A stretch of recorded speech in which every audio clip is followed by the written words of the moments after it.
9, 8, 7, 6, 5, 4, 3, 2, 1. Hey, it's Saturday and it's hot as you know what out here, but I'm making this for you guys for tomorrow morning. Give me a few minutes and I'll tell you who won the tools. But real quick, what this video is about, I had a question come up from a viewer that said, is it worth the extra $3,000 for a blade? Let me turn this around and show you something. All right, this is my newest machine. It's got the Kohler on it, 50 horse, it's got a blade. There's the original Big Booty Judy. She's got a blade. That's an old machine, old, rebuilding that one. That's the one, I don't know what it is, 2013 or 15 or whatever. That one there, that's my other new one. That's one from last year. It's got a blade. See, so all my machines have a blade. All right, sorry for any wind noise, but all of them have a blade, and there's a reason. Turn this around. All my machines have blades because we do big stumps too. Now, should you get a blade? If you can afford one, I suggest you get one. All right, now I'm going to give you all the reasons why, and then if you don't have a blade, I'm going to tell you some secrets I've learned, and we'll go from there. Okay, so hold on.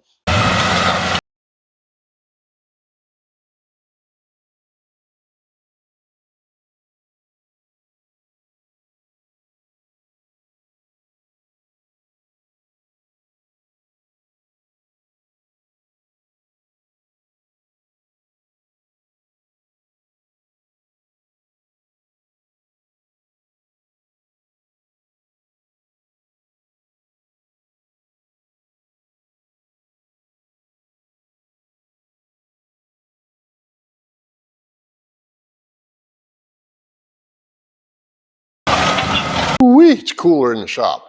All right, should you have a blade? If you're by yourself and you're a one-man show, blades equal to having another man on the job site with you.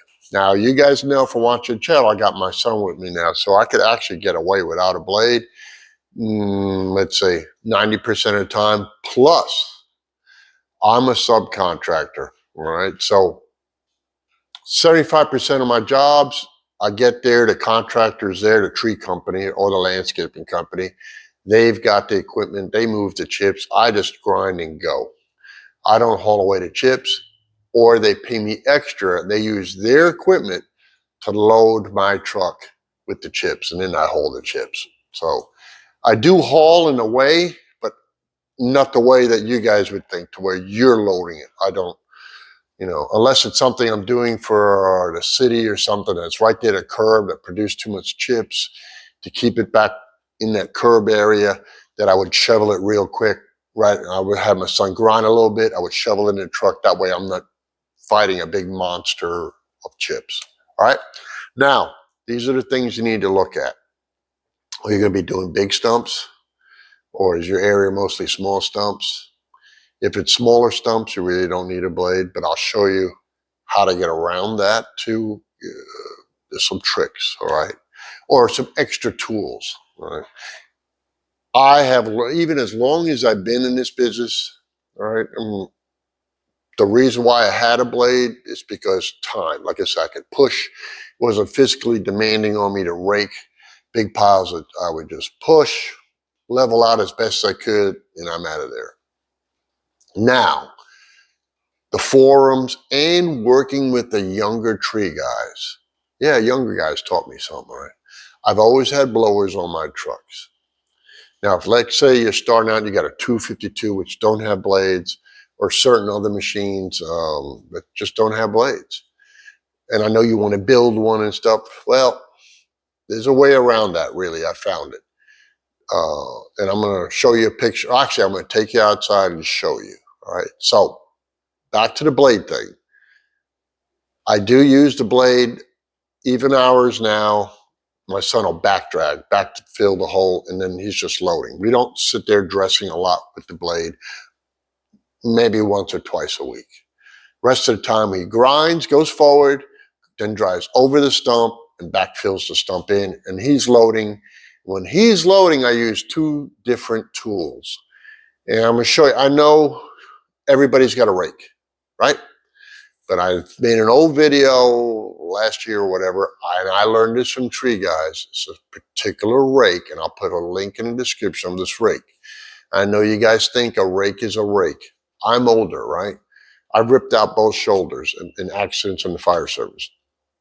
This rake is very light. It's got tines on it, and it moves chips really good.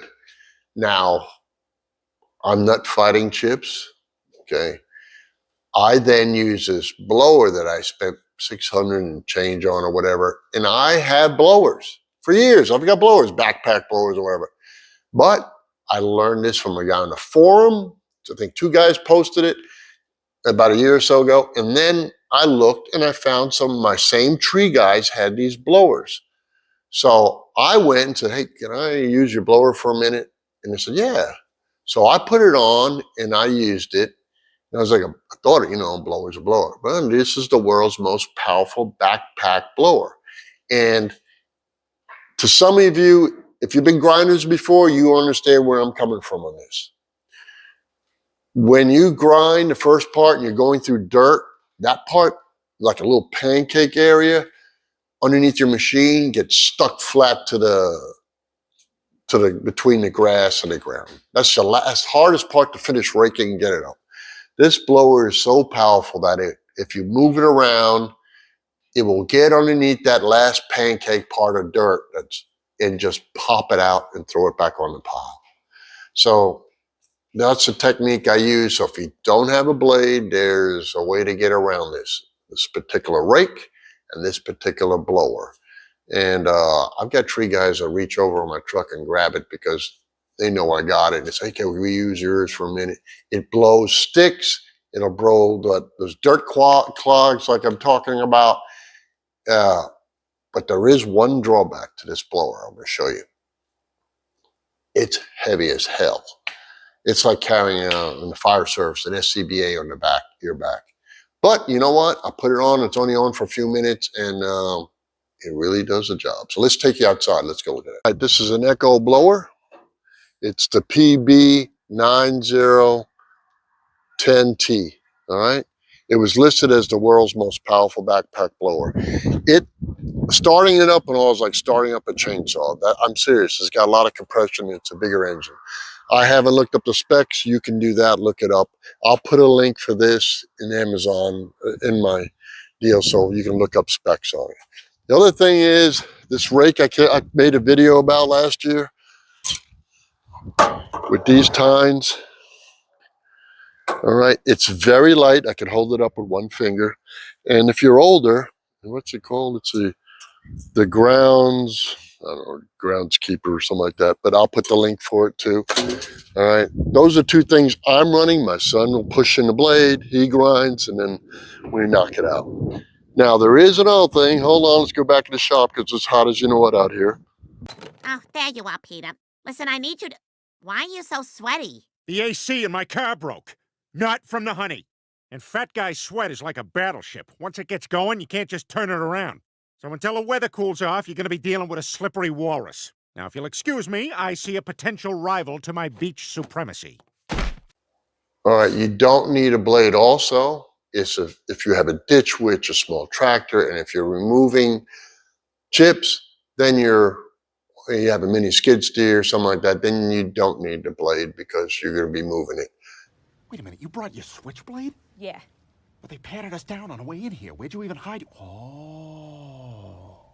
Or if you're doing work like I do, like I said, I deal with tree companies. They have ditch witches and skid steers. And, oh, you've seen on many of my videos, there's also those that have grapple trucks that reach over the stump and grab all the chips and haul them away. It makes life very simple for me. And I take care of them, they take care of me. All right. So remember that. If you're a one-man show, though, blade is a really good helper. It is, especially if you're doing big stumps, because you lose yourself in them stumps. You push the chips out of the way, then you can grind. All right. So that's one reason to have a blade if you're a one-man show. If you're older, okay, and if you have another reason you don't need it, you have a skid steer, you have a big, gigantic blower, and you use a rake like I'm using. You can get away without it, okay? All right, so That's the $3 grand. If you have $3 grand to blow, get a blade. If you don't have $3 grand to blow, spend the other money, 600 and something for the blower and the 40 something for the rake. And then as your business comes up and you're doing more and more work and you order another machine, have a blade on it, right? But that blower is a fantastic investment, right? So another thing, who won, right? This week's winner of the digital calipers, I'll put it right there. And I just want to say thank you guys very much. Today we ground 3 stumps Saturday morning, and then I took the Mustang out to blow some cobwebs out of it. Saw a lowrider show, went there, I put 3 shorts in there. God, I was trying to film a certain car that I liked, and there's a half-naked broad up there posing in the middle of my filming. So you got to see it. It's in a short. Anyway, she's actually very nice and was very happy to be on YouTube. So if you happen to see that short, put a like in it, make a nice comment, not a, you know what comment. And by the way, the comment I made a short about early this morning about Father's Day, that someone made a negative comment yesterday, and magically that comment disappeared. I didn't delete it. It's gone. Okay, thanks to you guys. God bless you. Enjoy your Father's Day. And in 2 weeks from now, I'll have another giveaway of a tool. And if you got any ideas what you want, just throw it in there in the comments of what you think I ought to give away, you know, something that's $20 or under, and I'll be more than happy to do it. I am going to be, like I told you, ordering some tools from somewhere else, and I got to get them, and then I'll ship them. So if I get them, I will open up this contest to around the world. God bless you all. Have a great Father's Day. And you know what? If you have a son and you have bad relations with him, try to mend them. You can't do it overnight. Just do it slowly. Don't try to, when your son is already a man, treat him like a man, all right? Not like a man child or whatever. Treat your son like a man and he will respect you and open his heart more to you.